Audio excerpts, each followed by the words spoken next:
let's talk the proper diet for a Savannah monitor. So with Savannah monitors, there is a big confusion regarding the proper diet for your Savannah monitor. Now, let me know in the comment section below if you guys are doing anything that's unordinary, something that can be classed as wrong. Jacob! Let me know in the comment section below if you guys are doing anything that's improper or something. You guys said you missed Jacob. Jacob's back. Let me know in the comment section below whether you guys are doing anything that could be classed as wrong or unordinary. If you've got a reason behind it, let me know in the comment section below. I'm always open to listening to new ideas. If you're... my tongue in it. Oh, there's your tongue. There's Jacob's tongue. If you're just going on pet shop advice and you think your advice is wrong after watching this video, let me know in the comment section. I'm more than happy to... Let's get on with this video. So let's start off the video with the pet shop advice that I got when I first got Hugo here. Now, I first got told feed him on various meats, lean meat like turkey, and feed him on eggs as well. Feed him a few times a week, and it was very vague. Well, to my knowledge now, after having him for 18 months, that is incorrect knowledge. And this is how I found it out. Let me run through everything in detail. First stop, we went onto Google.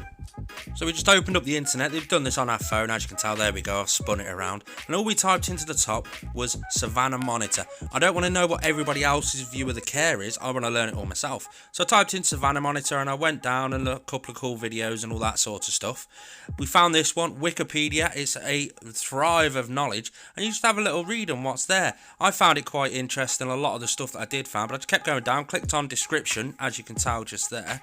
And it just goes on about the actual species. But then I read a piece slightly further down. There we go, I'll start highlighting it. Their diet is much more restricted than normal African monitors. They consist mainly of snails, millipedes, blah, what I don't know what that is, and beetles, hard-shelled invertebrates basically. So that's a good tip to take on from what they eat in the wild. Why can't we replicate that in the natural habitat? Now, a lot of the bugs we do feed are or do have exoskeletons, so that can replicate it, which is why we feed locusts, morio worms, and other bugs like that. And it just makes me wonder, why do people still feed their Savannah monitors on meats and eggs and stuff like that when it's not their diet in the wild? Who came up with that thought? Now, it must be somebody who just wanted to save a bit of money, because it can get extremely expensive feeding insects. That's right, insects, bugs, hard-shelled invertebrates are their diet. They are insectivores, that's what they eat in the wild, so we should be feeding that in captivity. There's plenty of research out there, you just got to determine what you class as good information and bad information. So I feed Hugo here on mainly a diet of locusts, crickets, superworms, anything like that. Occasionally I could give him some hard-shelled invertebrates. There's a good friend of mine, James. He also feeds his some snails. I'll put a clip in now.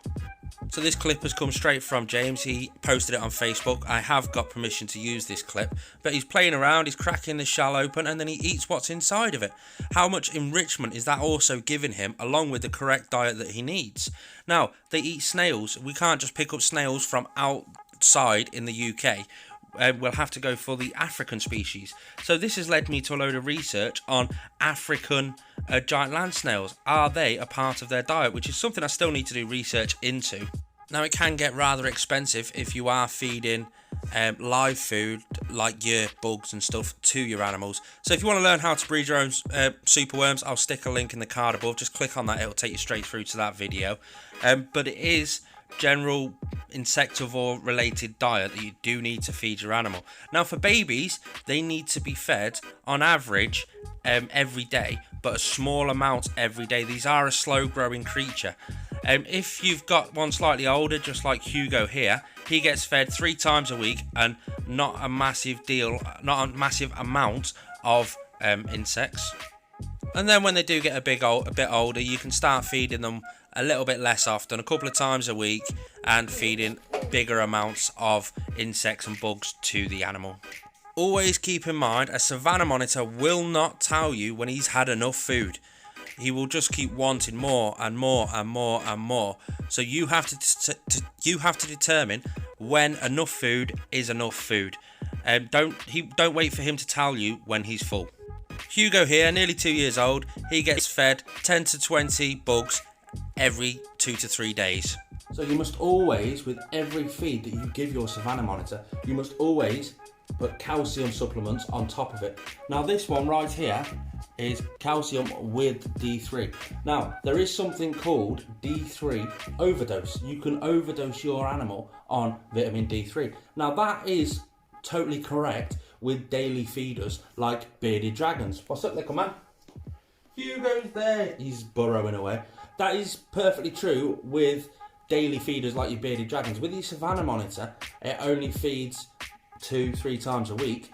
It's not enough D3 to give it an overdose. Now the way I cover the insects and all the food with calcium, I have a little old cricket keeper.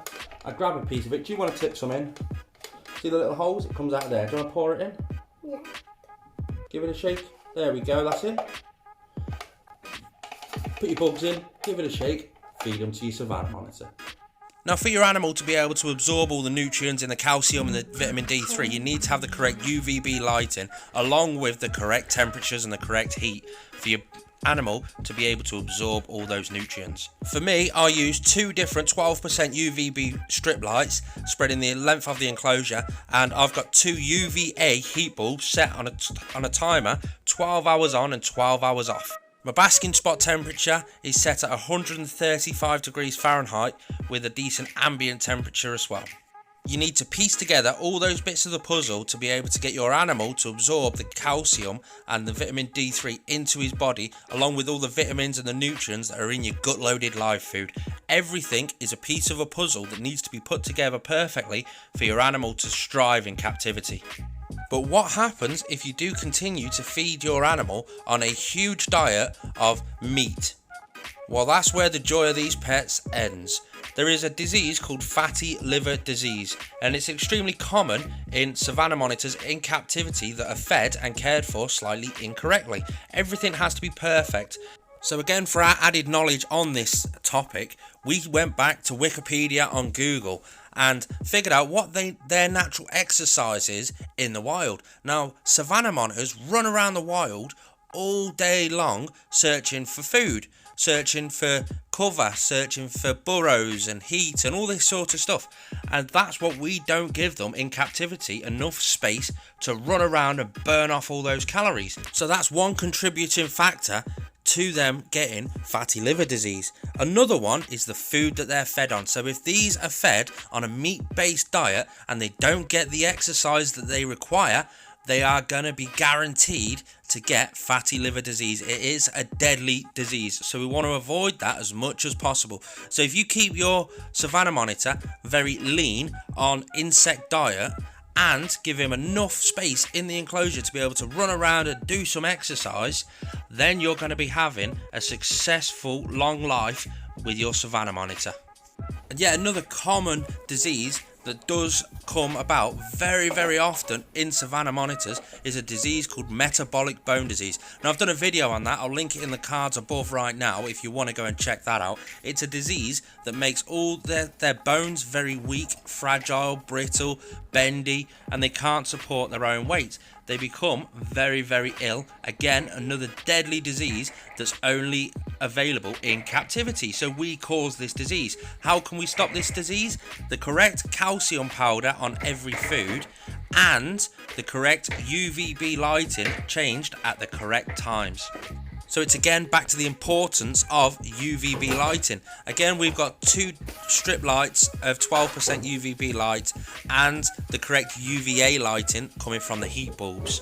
That, along with the calcium powder that we put on top of all the food, that strays off metabolic bone disease, and we will never have to suffer from a metabolic bone disease riddled Savannah monitor. Now, something else that often looked over in captivity is the correct humidity.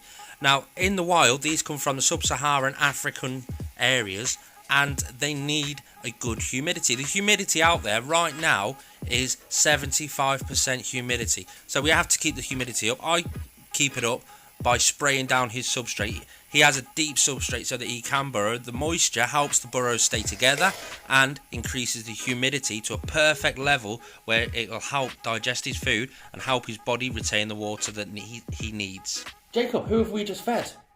The boss monitor. What's his name? I don't know. Hugo. Hugo the boss monitor! There are also other powders that you can give your Savannah monitor. Nutriball is a good one. Various nutrients in that, along with calcium and stuff. Now, I'd recommend doing that probably once a week and your calcium every other time.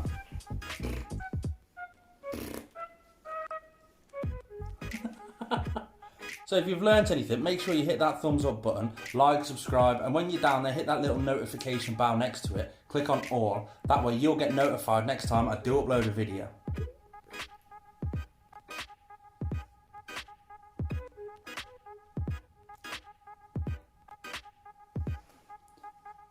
Let me know if you want to see King Jacob in any more videos. Hashtag King Jacob in the comment section below.